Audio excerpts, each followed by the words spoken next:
Welcome to Spotted. We tell you the who, where, and what about your favorite celebrities. The war between Hollywood stars Johnny Depp and Amber Heard is getting bitter by the day. The multi-million-dollar defamation case trial between the two stars is currently underway. The court has announced it will resume after a week break on May 16.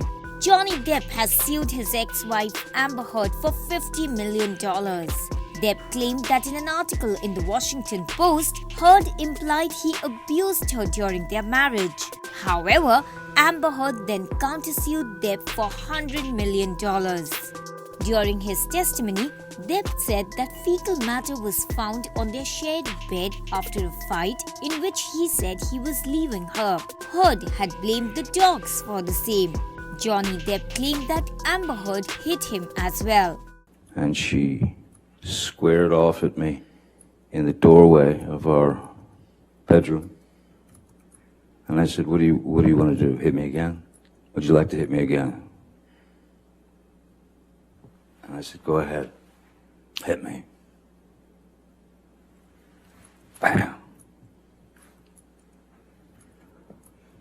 And then I just said, is that what you wanted? Would you like another? Bam. There's the second one. And I said, good, now you're done.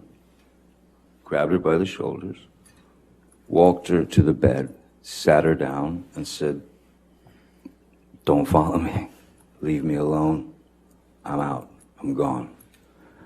I went, I grabbed a few things, and I got out immediately, and I went to my other house on Sweetser.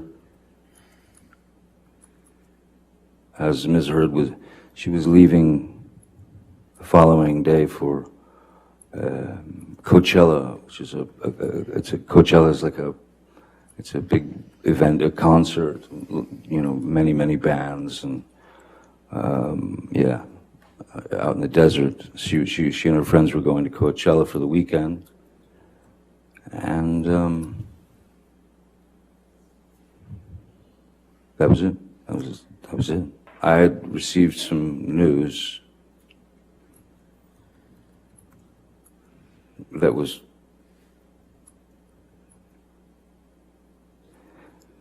as absurd and grotesque and cruel, and then I was shown a picture of what the problem was. I had gone to Mr. Bett and said, she's at Coachella. I think it's a good time to go downtown so that I can get some of my things, and get them out of there, especially the things that were precious to me, children things from friends, Brando, Hunter, Thompson, whatever, things that were important to me. And he said, I don't think now's a good time to go. And I thought, it's the perfect time. She's not going to be home for 2 days. And then he showed me a photograph on his telephone of... Objection, Your Honor. Also, you're saying. It's a photograph, Your Honor. As being relayed to him by Mr. Bett. He says he looked at it on his phone. I'll overrule the objection as the photograph. What was the photograph of Mr. Depp?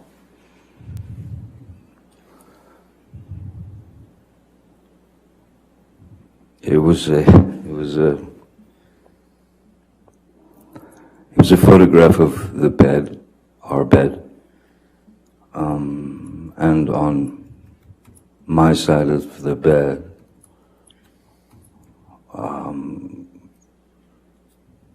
was human fecal matter.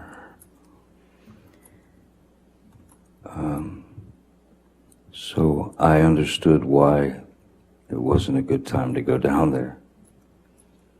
My initial response to that was, I laughed. It was so outside. It was so bizarre and so grotesque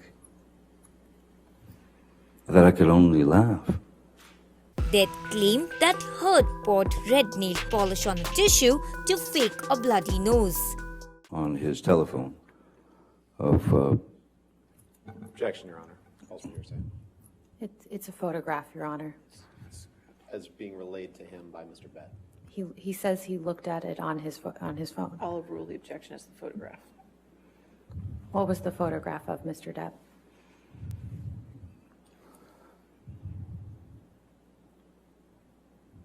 it was a photograph of the bed, our bed, and on my side of the bed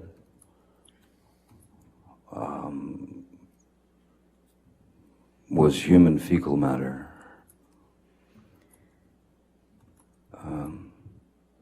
So I understood why it wasn't a good time to go down there. My initial response to that was, I laughed. It was so outside. It was so bizarre and so grotesque that I could only laugh.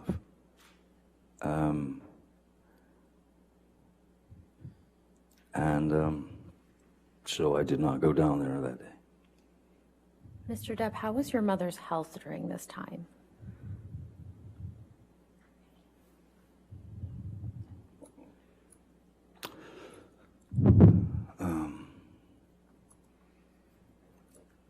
Not good at all. My mom was in Cedars-Sinai Hospital, and she was on her way out. She was dying. How often were you going to see her during this time? Excuse me? How often were you going to see her during this time? As much as I could under the circumstances.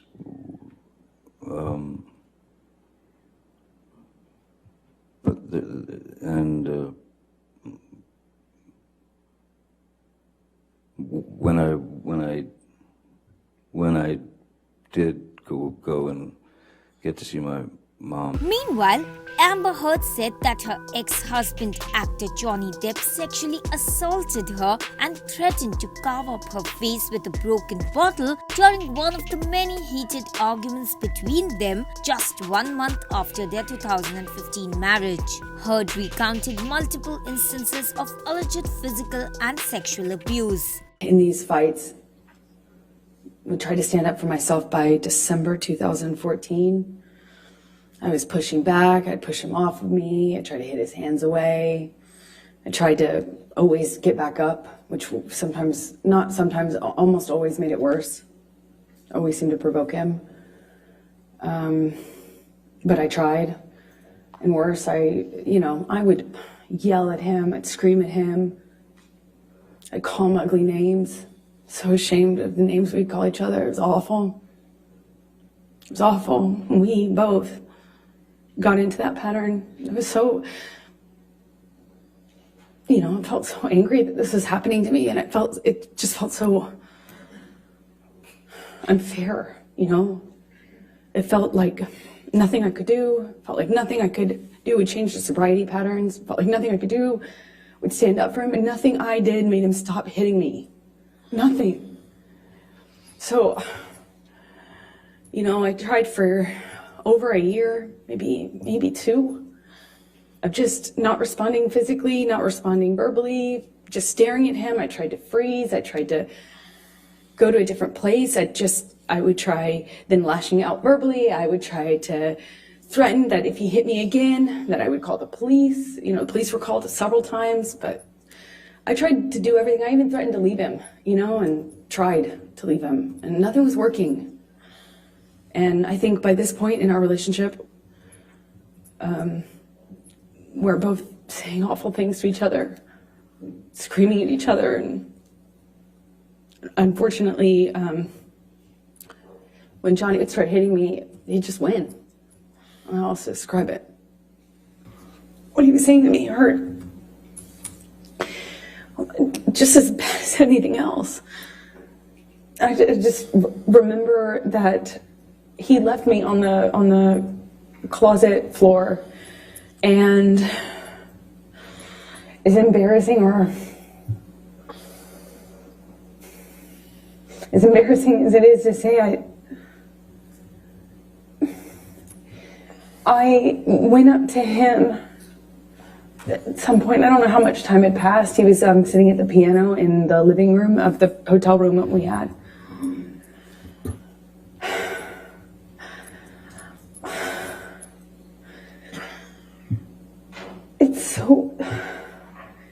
I know it may be hard to understand. It's hard for me to hear myself say, but I just wanted it to stop. I wanted things to just be okay. And I just sat next to him on the piano, and I just leaned my head up on his shoulder, and of course I was mad. Of course I was mad and felt it was horrible what he'd done. But on the other hand, I wanted us to be okay. I could just put I could put the physical stuff in a box, and I just kept going back on how much I love this person. So just put my makeup on and went to the premiere with him and walked a red carpet with him. And I remember in the car checking my phone obsessively for pictures because my dress was backless. Of all times to have a backless dress. And then I was just looking at pictures. I was on the red carpet. It was surreal because I was checking for bruises and making sure that there would be no marks on me, and we just looked like this other thing on this red carpet when it was just.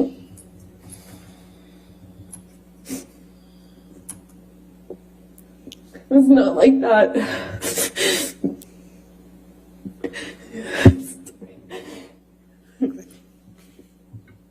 It's embarrassing.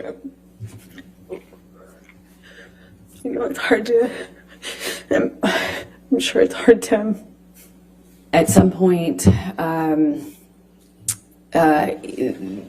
had me up against the wall next to the cooling fridges, and I remember slamming my head up against the thing. He had me by the neck, squeezing my neck, and it got really nasty. It went from oh, no one likes you, no one likes me, everyone warned me about you. That's what it was. He started to tell me that everyone had warned him about me, and that he wished he had never married me, wish he had never met me. No one liked me. It sounds childish, but I remember feeling really hurt. And then at some point, I shoved him hard to get him off me. And he shoved me back, and he said, "Do you want to go, little girl?"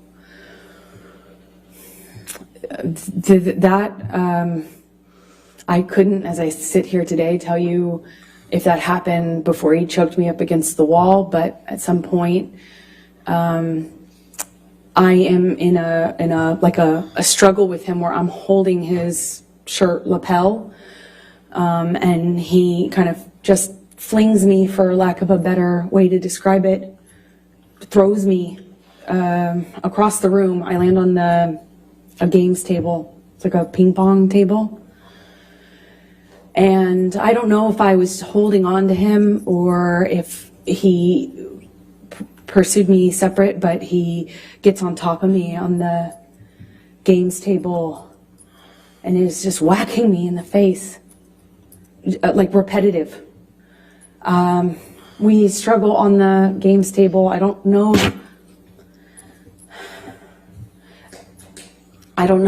how we get up. I don't know if he pulls me up. I wish I could tell you, but we were in this struggle down in this games room by the bar. And we had this conversation about the drinking, or argument about the drinking, and he holds up this bottle to me, and you know, I'm saying, did you drink this whole thing? Something stupid, focusing on this detail, and he is telling me that I can't control him anymore, and that if I really wanted to try, take it. And then he's like taunting me to take the bottle from him. If I really want him to stop, why don't I take it from him? Go on. Kept saying, go on, and kind of gesturing with the bottle towards me. And like he does that 2 or 3 times. I reach for it, he'd revoke it, kind of laugh at me. And he's holding out the bottle. I think like maybe the 3rd time or so I get a hold of it. I pick it up and I slam it down on the ground right in between us. There's a tile floor, a white tile floor. And I smashed the bottle on the floor. And that really set him off. So stupid. Sorry. It was like a light bulb switch went off. He started screaming.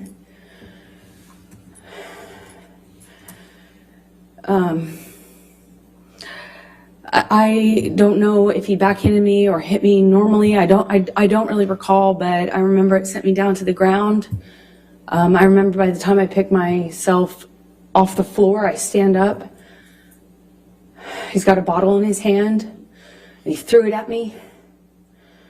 It missed, thankfully, but I kind of pulled myself back into the bar area. I don't know how much time passed, but at some point he had a broken bottle up against my face, neck area by my jawline, and he told me he'd carve up my face. I don't know at what point in the evening. I couldn't tell you what sequence-wise when that happened, but it was terrifying. It wasn't the first time he said that to me. He said that to me on the plane as well. But this time he was holding a broken bottle to me. I honestly don't remember if I threw anything in his direction. I don't think I did. I just remember him having me by the nightgown. I remember him flailing me, throwing me around. I'm flailing. This is after there were some bottles broken on the floor. I think this is actually after, again, forgive me, I wish I could remember the sequence, but it's flashes. He's throwing these bottles at me. I remember retreating. There were also cans, like soda cans, beer or soda cans, and they're coming at me one after the other, and I keep pulling myself into the bar area. There's a bar behind me in like a, I don't know, like an L shape. He's standing in the only way you can exit, so I'm kind of trapped in front of this sink, surrounded by bar on 3 sides with him in front of me-ish, kind of front off to the left, and he's throwing these bottles one after the other, and I can feel glass breaking behind me. I remember feeling one of them go by my head really fast. I mean, a real velocity. I remember being terrified. I remember I couldn't move. I couldn't go anywhere. I eventually, he ran out of things to throw. I think that's how I moved myself towards the exit. And I believe that's most likely when we got kind of in this struggle by the bar area, because I remember my feet slipping on the tile as he was slamming me from the wall to the countertops. At one point, he has me up against the wall and he's punching the wall. He had my, nightgown and it kind of ripped it off my chest. I remember at one point he's teasing me, taunting me that he has my breasts in his hand. My nightgown came completely off. It was ripped off of me. So I was naked and I'm slipping around on this tile and trying to get my footing. And I remember slipping on this tile. Glass was underneath me and I remember just trying to get my footing. I felt really destabilized and felt really vulnerable. I'm naked. And he's flinging me around, and at some point, I'm up against the wall, and he's screaming at me that he fucking hates me, that I ruined his life.